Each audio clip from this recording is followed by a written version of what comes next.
and welcome to the in-depth series of Drishti IAS. I am Ritu and today's session is about UK election result 2024 and what it meant for India. As you already know that India has just witnessed its election and also US is going to see its election by the end of this year. So in this scenario, it's very important to have a look on the elections of different countries because we share the stronghold ties between these countries, and by who is winning the election this time and who is not winning the election this time, that also has a huge impact on Indian policies and also the India's relation with the other nation. So that's why it's very important to have a look on the election results and why it is important for India. So this session is important for your GS2 perspective. So moving towards the points of discussion part.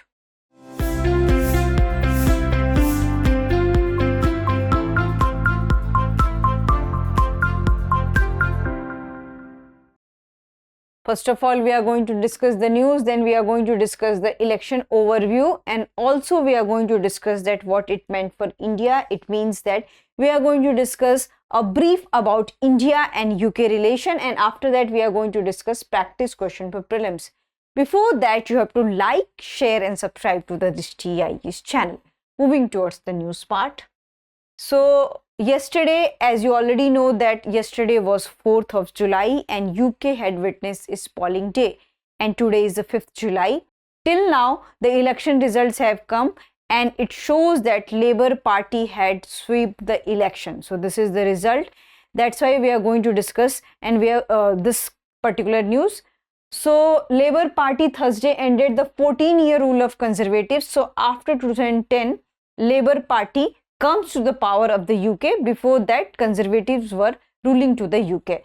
So Keir Starmer is going to become the next Prime Minister of United Kingdom. So this is the news. Now we come to the next session. Next session is about the election overview. So here we have taken whatever the news has come till now. It can change also and can vary also. So with results declared in over half of the constituency, Labour won 409 seats. So we have 650 seats in the total UK and for the general election. And for 650, you need to garner 50% of the seats. It means that more than 50% of the seats. So 50% is 325. And if you want to be in the arena or be in the political arena or what you can say to rule the United Kingdom, then you need to score 325 plus 1. It means that 325 plus 1 is 326. So at least you need 326 to rule the United Kingdom. So this is the thing. So Labour had already won 409 seats. It means that they have this clear majority, while the opposition has just 120 seats. The main opposition is just 120, who are the Tories and also known as the Conservatives. And the other Democratic Front and other political front, which is the Liberal Democrats, secured 71 seats, while the Scottish National Party bagged 9 seats. And the right-wing Reform UK led by Brexit champion Nigel Farage won 4 constituency. So this is the election overview of the United Kingdom. It means that Labour has won 409 seats till now, and it shows that Labour had got the clear majority. So they are going to rule this time. Now we come to the what it meant for India, because it's very important to discuss that how the Labour coming to the power will impact India's UK relation. So first of all, you should know that India was a colonial country to the United Kingdom and Britain had ruled the India. So because of that also and because of this globalization world also and global world, so many our diaspora lives there. And Indian diaspora is largest diaspora of the United Kingdom. So in this scenario, it's also very important to discuss India's UK relation. And also right now, India has become a good trade partner to the UK. So in this scenario also, it's very important to have a look on the trade agreements of India and UK and how it is going to be changed into this Labour regime. So Starmer, as you already know that who is going to be the next PM of United Kingdom, included a commitment to pursue new strategic partnership. under the FTA, which is the free trade agreement. And they had also said to the conservatives that you have launched this initiative of free trade agreement, but you cannot make it full. So these things they had also included in their manifesto. It means that this thing is very much important to them. And also what will happen under this FTA, which is free trade agreement? So there is a mutual tariff relaxation on a wide variety of things, just like the clothes, alcoholic beverages, medical instruments, cars.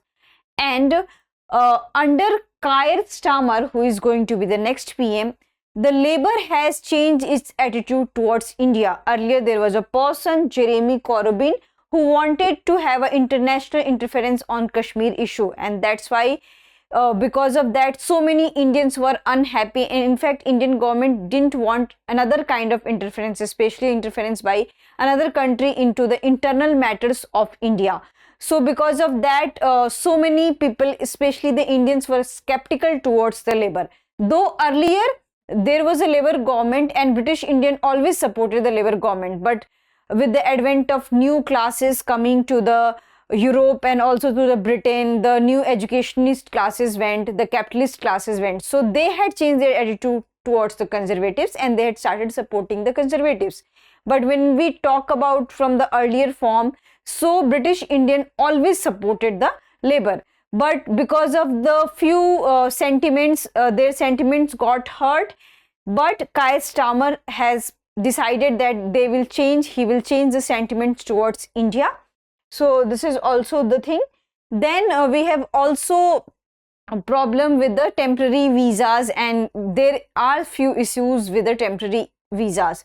So we are expecting that with the advent of Labour government in the UK, India and UK relation will be strengthened and there will be more hassle-free issuance of the temporary visas, because Britain and United Kingdom is a hub of the financial and IT sector, and large Indian diaspora works there.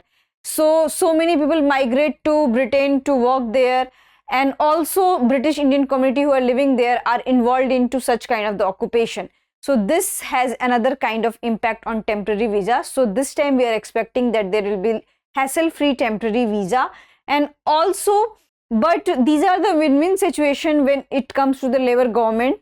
But what difficulties India can find? So India can find into the problems with the climate negotiation.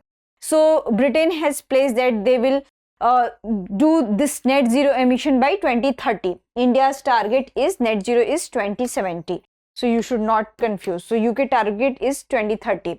And Labour Party had condemned this thing to the Tories that they were not able to get this goal and they had deviated this goal many times.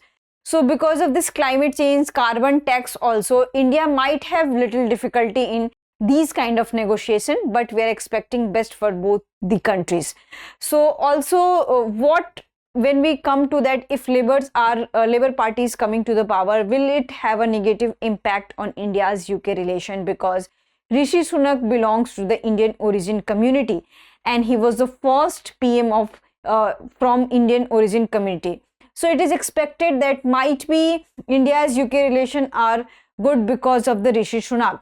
But here so many British Indians were not happy with the Rishi Sunak regimes, especially the financial crisis Britain was going through. That's why they had voted and you can see that Labour Party is into the power.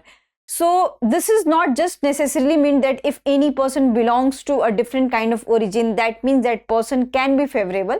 There are high chances that that person can be favorable, but that does not mean that the person from another origin can be skeptical towards India. So we are expecting something and much good between these India-UK relation, especially the free trade agreement and tariff relaxation. So now we come to the question part. The question is, Keir Starmer, Prime Minister of United Kingdom, belongs to which party? And your options are Conservative and Unionist Party, Labour Party, Cooperative Party, and Scottish National Party, Liberal Democrats. So this is very easy one. You have to answer this into the comment section. I hope you like this session. If you have any queries related to this session, kindly ask in the comment section. Thank you. For more informative content, like, share and subscribe, and do not forget to press the bell icon to get the notifications.